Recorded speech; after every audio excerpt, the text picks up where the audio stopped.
تعالوا بقى شوفوا لي البوري التحفة الجميل اللي مشوي في البيت، القمر، العسل المستوي. عايزة بس اوريهولكم. شايفينه عامل ازاي؟ القشرة بتاعته بتشال بمنتهى السهولة، بس هو سخن جدا. شايفين عامل ازاي؟ تحفة. ده مشوي في البيت. تعالوا يلا اقول لكم عملناه ازاي. يلا هنا بقى نشوف البوري ده نشويه ازاي. معايا سمك بوري، تمام، ومعايا صاجة على سطح البوتاجاز، تمام. لازم الصاجة تكون سخنة وحامية قوي، ومعايا ردة زي ما انتم شايفين بالشكل ده. دي ردة بتيجي من عند العطار، تمام.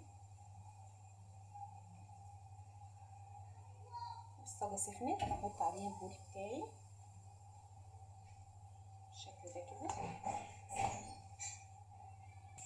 احنا بقى قلبنا البوري، وبعدين ايه، هنفضل بقى ايه نقلبه بقى لحد ما يتشوي تماما ويبقى جاهز معانا ونعمل الخلطة.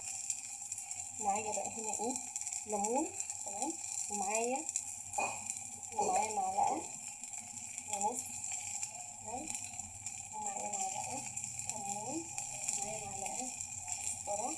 هقلبهم مع بعض، ومعايا فلفل حلقات، تمام.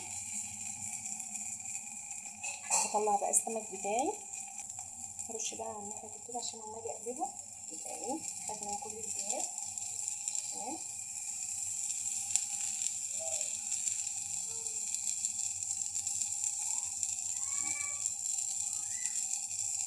نفتح بقى ايه كيس تلاجة من عندنا ونعمله زي المنديل كده، نغطي على البوري بتاعنا، وكده البوري بتاعنا جاهز للاكل.